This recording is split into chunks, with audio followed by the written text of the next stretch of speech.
This is a download from BFM 89.9, the business station. Ringgit and Sense on BFM 89.9, the business station. BFM 89.9, good morning. I'm Roshan Kanesan and you're listening to Ringgit and Sense, the show that's all about personal finance. Now, love them or hate them, the stance on structured warrants is a divided one. Although the product commands about 18% of Bursa Malaysia's total volume since the beginning of last year, warrants are still a very undeveloped conversation piece amongst retail investors. On this episode of Ringgit and Sense, I hope to explore warrants a little more. And in the studio, I have with me Isabelle Zhen, Warrants Issuer at Kenanga Investment Bank. Welcome to the show, Isabelle. Hey, thanks for having me, Roshan. Anytime.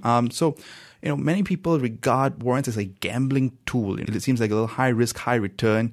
They have expiry dates, leverage risk, liquidity risks, and obviously a lot of jargon right there. First things first, Isabelle. What is a warrant? Well, the really boring textbook definition I can tell you is that warrants are security that entitles the warrant holder to buy the underlying asset price, which may be a stock or an index, at a fixed price called exercise price until expiry date. And if you ask me, that is a horribly boring definition because it tells you nothing, right? It's just a really textbook definition of it. So let me frame it for you. Let's say, Roshan, you own a bakery, okay? Sure, now I own a bakery. Great. Yes, you do. It's your part-time gig and it offers the best salted egg croissants in PJ, Shah Alam and some say Subang. So in order to keep your costs low and fix your menu prices, you called up your pastry flour supplier fellow and you said, hey, currently pastry flour is selling for 90 cents. And the deal is, whenever me, Roshan, calls up for the next 6 months, I would like to be offered that pastry flour for 1 ringgit per kilo for the 6 months, just to fix your price, right? So assuming that it costs 1 cent to buy the right, and if flour prices go up to 1.20, you can exercise that and you can pocket the gain of 19 cents. However, if the cost falls to below $1, you won't exercise the rights. You'll simply buy it on the market at the lower price, if it's, say, 88 cents or 90 cents, because it's cheaper than the $1. So the most you lose is that 1 cent that you paid for the right, the warrant, to buy that underlying asset. In this case, the pastry flour for your delicious croissants. So that's what a warrant is. It's this bit of paper that locks in the price at a certain time. And the big ideas for warrant traders is to capture the profit and pocket the gain before time value decay kicks in. However, for all those warrant traders in Malaysia, the insight I want to share with you, especially today, is that you trade these bits of paper, these warrants, and you don't wait until the expiry date to exercise it. So say if the flour price goes up to 1.30, you immediately pocket the gain and not wait until the exercise date. Right, so it's a contract. It's essentially a contract between buyer and a seller that you're hedging your costs, essentially.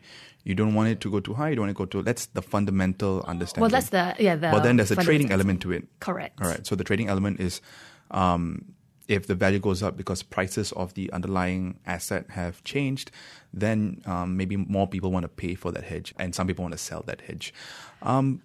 Well, it's not really the hedge that they're paying for. They just want to capitalize on the gains. So say flour could be 110 right now, and you expect it to go to 150.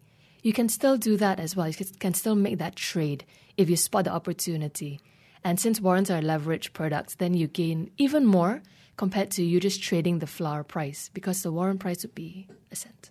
Right, and that's why it's cheap, right? Because you're not actually buying the asset or the stock or the flour, you're buying the right to buy or to sell. Yeah, the derivative of it, that piece of paper called the warrant. Okay, so all this, brings into question whether warrants are a gambling tool. Well, in my personal opinion, you can call structured warrants whatever you like. You know, I feel that people who don't fully understand the product, they would immediately say, hey, it's a gambling tool. You know, because we don't really understand that there are so many things, fundamental analysis, if you didn't perform that before you actually traded, technical analysis, you didn't know that you need a live matrix to project a target price, a stop loss price, or that expiry dates even exist. And not just that, stuff like expiry dates and last trading dates for warrants, they're not even the same. So all these intricacies about warrants make it really complex. And the biggest problem I always find is that warrants are essentially a very low-priced, cheap in absolute price product. So they always think that in your mind, cheap means easy. And unfortunately, in this case, this absolute price cheap product is not easy. It is incredibly complex. And that's when the problem starts, I feel. But like you mentioned, the reason I want to talk about warrants is because if there's three numbers you can take away today, it's that there's a clear trend of structured warrants volume overtaking the ACE market since early last year. And it's now the second largest on Bursa Malaysia. So just to frame it in your mind, Bursa is comprised of main market, structured warrants, ACE market, bonds and loans, ETF, and the lead market. And structured warrants, the volume traded, has overtaken and leapfrogged across the ACE market. So this data shows us that traders, they are more interested in structured warrants as they are choosing to capitalize on the benefits of leveraged products and not just going for products with a lower absolute price point. So as a warrants issuer, my team and I, we believe that, hey, you're already trading it, the volume proves it. Let us equip you with some necessary tools and info to give you a fighting chance. Isabelle, before we go to break, there is this term I want you to help break down for us, time value decay. What is that? So in layman terms, think of it as your financing terms in exchange for leverage. You can imagine it as the daily interest payments that you make. So the actual definition for it, it's the time value portion of a warrant's price, and it'll slowly reduce throughout the life of the warrant. This process is called time value decay or theta. And you can view this on nagawarrants.com because the theta for a warrant is dynamic. It is constantly changing every day, and it's different for every warrant. And it speeds up as it approaches the expiry date. You can think of it like the expiry date on milk. As it approaches the expiry date, milk suddenly can go rancid really fast. And that usually happens in the last month before expiry. Actually, a really good example I have of this is BFM's very own Wong Xiao Ning. She waits till the last few days before salads before they expire and the prices go down. Yeah. So in a way, that kind of it's a real world example of time value decay because as you get closer to your expiry date, there is an end point where you can't sell this anymore. Yeah. So the negotiating power is on the other side as opposed to the person holding that. Well, not so much negotiating power, but you just can't exercise it anymore and you can't sell it on the market. And the thing is, one of those intricacies, like I mentioned just now, is that last trading day is not the same as expiry day. Mm-hmm. So expiry date, say it's a Friday, last trading is 2 days before expiry. So say I wanted to pocket the gain, but I forgot, hey, last trading was actually 2 days before and I can't sell on the market. And this is one of the problems that people face, especially our retail traders for warrants. As it is, there are a lot of Malaysians who haven't entered the equities trading market. Now, why would someone enter the warrants trading market? There are plenty of benefits. You have your leverage, your gearing. Well, the clear trend on Bursa is that people are already entering the market. Compared to previous years, the last 2 years, we've seen a massive influx in new traders coming into the market because leveraged products are the ones that give them the best boost to their portfolio. Say, for example, you've got 100,000 ringgit you've set aside, all right? And you can change the decimals. You can say 1,000 ringgit, 10,000 ringgit, 100,000 ringgit. So let's say you've got 100,000 ringgit in your investment portfolio. And you can do 3 things with this 100,000 ringgit. You can firstly invest all 100% of it into warrants. You can secondly gear up. Or thirdly, you can add some gearing into your portfolio. So let's say you had your 100,000 ringgit and you invested 100% of it into a stock like MyEG. It's not a solicitation to buy it. I'm just giving you an example, really. So MyEG rises from $1 to $1.10, and the return is 10% on the underlying stock. 10%, hey, not bad. Pat yourself on the back. The second strategy is you gear up. And that is you invest your whole 100K into MyEG C58, one of the warrants. And it goes from 7 cents to 9 cents. And that's a 28% return. And you're thinking, whoa, super attractive. And especially when you look at your trading platforms, whenever you click and you sort by top gainers, you would always see the warrants on top. Yeah. So people always say, hey, look at this crazy thing. Is that real? Is that true? And they always think, oh, if it goes up by 40%, I just need a bit of that. And that's already superb. But it's really risky. Mm-hmm. The smartest start that I would recommend is the third way. And that's to start small. You just add some gearing into your portfolio, for example, using an 80-20 strategy. So that's when you invest 80% into MyEG or any underlying stock or index and 20% into the warrant. So let's say you get a 10% return on the stock and the warrant, that 20% gives you 28%. So you can boost your entire portfolio returns from 10% to 14%. The weightage is up to you, of course. You can go 90-10 or 80-20 or 70-30. So you've reduced your risk because the warrant only makes up a small proportion of your portfolio, which you can change, of course. But the entire portfolio benefits from that exposure. Okay, so that's the risk of, and that's taking the risk and diversifying it over the portfolio. But for the warrants itself, right, what is the downside of a warrant? What's the worst thing that could happen if I invest in, let's say, just purely warrants? So, for example, in equities, if I invest 1,000 ringgit in MyEG, I would, and it goes down by 10%, I lose that 10%. I still own the asset. How does that relate when it comes to warrants? I would say there are top 3 risk factors that I see being an actual risk to traders.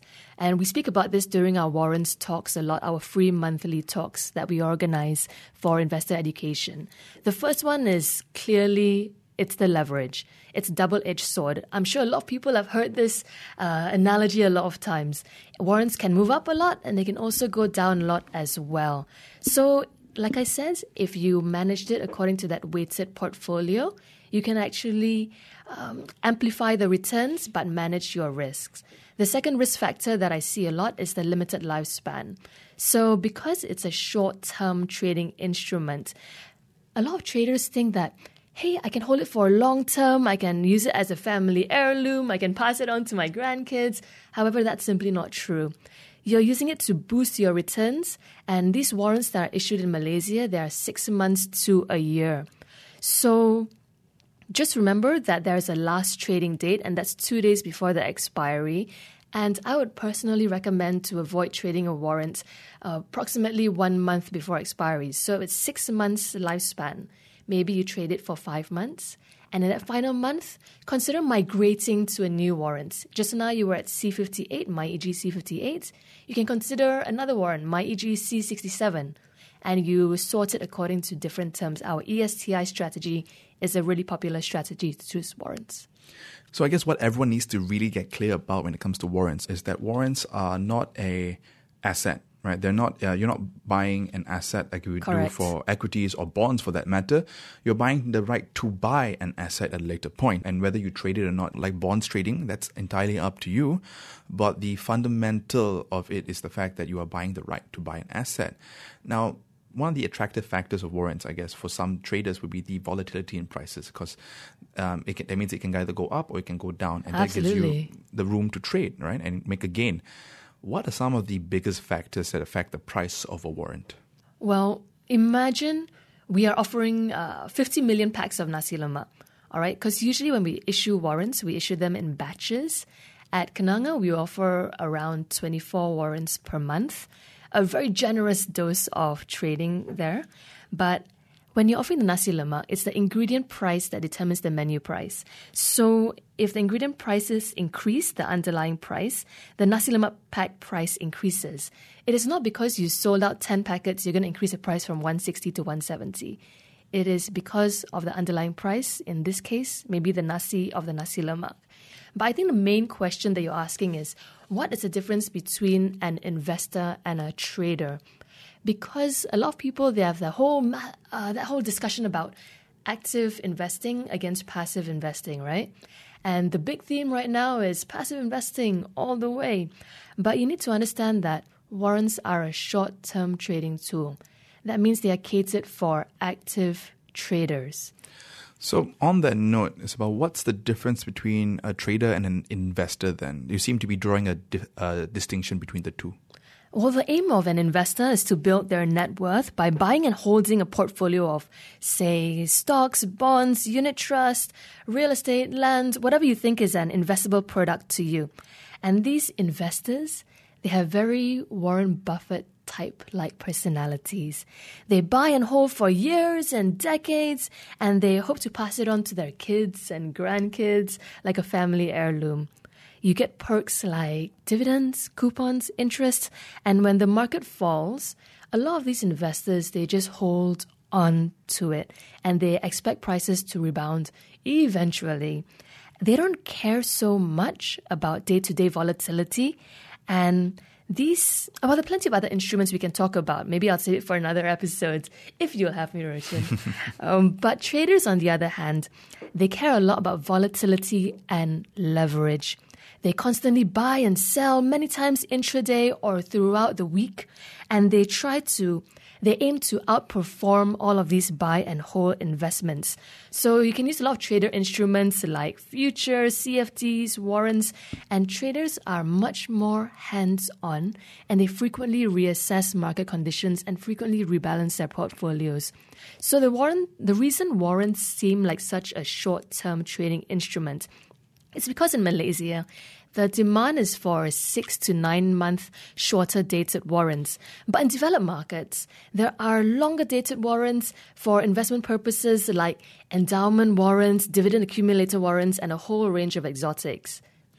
Okay, so basically it comes down to this. Investor is more passive in nature, and the trader is maybe doing it as a living. It's a more professional segment right there. Yeah. And I guess when it comes to, from what I've heard, it definitely sounds like if you're going to be dabbling in warrants, you need to really, really, really know your stuff and have the appropriate risk appetite, because there are a whole variety of asset classes for anyone, whether retail or active investors, to invest in.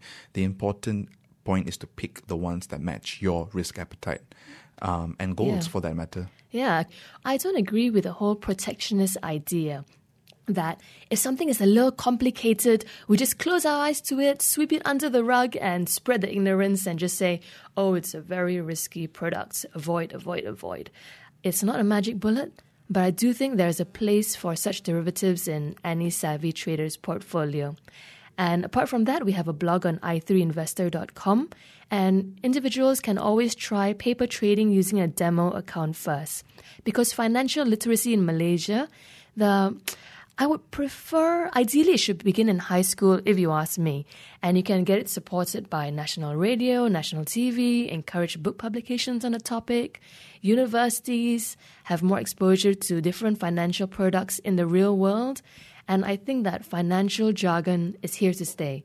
So the ABCs of this language, all of us must learn from high school, ideally.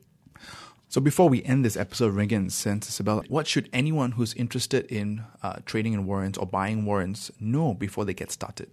A great starting point would be attending our free monthly talks.